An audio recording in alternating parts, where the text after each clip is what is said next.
त्यामुळं अजितदादा राहून ह्या शिळ्या कडीला का उतवानतायत आणि सारखे का कबुली देत आहेत? 622 मताच्या फरकाने माझा पराजय झालेला आहे आणि वारंवार अशा पद्धतीचं वक्तव्य करून ते टॉर्चर करतायत। विधानसभेच्या निवडणुकीच्या नंतर निकाल लागल्याच्या नंतर दुसऱ्या दिवशी अजितदादांनी सातारा येथे यशवंतराव चव्हाणांच्या समाधी स्थळावरती प्रीतिसंगम येथे वक्तव्य केलं की बेटा मी आलो असतो तर तुझं काय झालं असतं।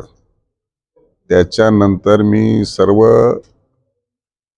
मीडियाला त्या संदर्भामध्ये प्रतिक्रिया दिल्या आणि त्यांनी मीडियाला प्रतिक्रिया दिल्याच्या नंतर तिसऱ्या दिवशी 26 तारखेला मी असं बोललोच नाही म्हटले आणि पुन्हा एकदा काल ते 16 ऑगस्ट 2025 रोजी पुन्हा एकदा त्यांनी कबूल केलेलं आहे।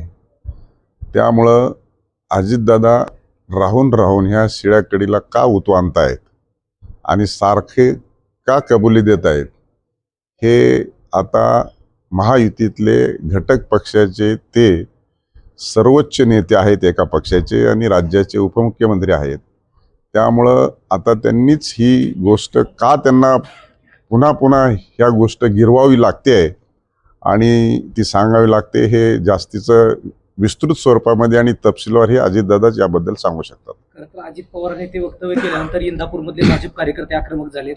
त्यांनी असं म्हटलंय की जर जाणीवपूर्वक अजित पवार सातत्यानं असं करत असतील तर येणाऱ्या कालावधीमध्ये आम्ही स्थानिक प्रतिनिधीचा त्या ठिकाणी प्रचार करणार नाही। काय भूमिका असणार आहे? कार्यकर्त्यांना नेमकं काय आवाहन केलं जाणार तुमच्या माध्यमातून? मला वाटतं महायुतीतल्या घटक पक्षाने सर्वोच्च नेत्याने अशी भूमिका मांडणं आणि ती पण राहून सार्वजनिक व्यासपीठावरती मांडणं आणि झालेल्या घटनेवरती मांडणं हे महायुतीच्या आणि राज्य सरकारच्या संदर्भामध्ये मला वाटतं राज्याचे मुख्यमंत्री आणि वरिष्ठ नेतृत्वच या संदर्भामध्ये चर्चा करू शकतात। त्यामुळं मी याच्यामध्ये सफर झालेलो आहे आणि माझ्यावरती ही घटना झालेली आहे। त्याच्यामुळे मी अधिकचे याच्यावरती काही बोलू शकत नाही। शेवटी त्या सगळ्या विषयाचा मी बळी ठरलेलो आहे।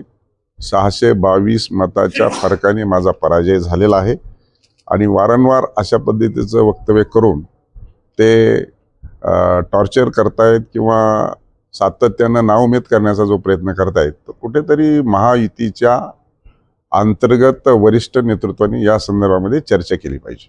दादांच्या वक्तव्यावरून तुम्हाला वाटतंय का खरंच दादांनी मदत केली असेल? कारण 2 वेळा झालं वक्तव्य तसं ते राहून सांगतात मी मदत केली, आता मी कसं म्हणून नाही केली?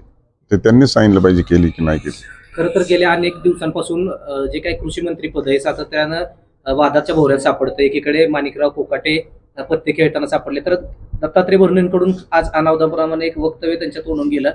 क्रीडा व अल्पसंख्याक खातं हे बरं होतं, त्या खात्याला जास्त त्रास नव्हता, आता मला त्रास घ्यावा लागतोय।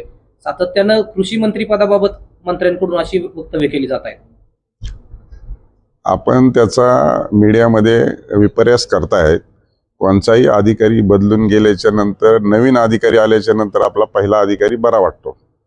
त्या संदर्भामध्ये आता शेवटी नवीन खातं आहे, शेतकऱ्याचं खातं आहे, आता समजून घेत आहेत, शेतकऱ्याच्या प्रति काम करतायत, ते स्वतः शेतकरी आहेत। त्याच्यामुळं काही विपर्यास्त मला माहीत नाही काय बोलले ते, पण विपर्यास्त केलं असण्याची शक्यता वाटते मला। एकंदरीत मी मीडियामध्ये रिॲक्शन बघितली, त्यामुळं मला वाटतं की तो जास्तीचा विषय ओढण्यात ताणण्यात काही अर्थ नाही त्याच्यात। सोशल मीडियाच्या भाऊ गर्दीत विश्वासार्हतेने चकाकणारे नाव म्हणजे लेट्सअप मराठी। सगळ्या नागरिकांना ती स्पीच ती लेट्सअप वरील मुलाखती म्हणजे विचारांचा खजिना। त्यानंतरच्या निवडणुकीमध्ये मला सोडून गेले। बातम्या केवळ वस्तुस्थिती सांगणाऱ्या, न प्रोपगंडा, फक्त जनतेचा अजेंडा। क्योंकि आने वाला कल जाने वाला है, जाने वाला कल आने वाला है। राजकारण, मनोरंजन असो की क्रीडा क्षेत्र, महाराष्ट्राची स्पंदने संवेदनशीलतेने टिपणारे माध्यम म्हणजे लेट्सअप मराठी। जगासोबत एक पाऊल पुढे राहण्यासाठी लेट्सअपचे ॲप, सोशल मीडिया आणि वेबसाईट सोबत कनेक्टेड रहा।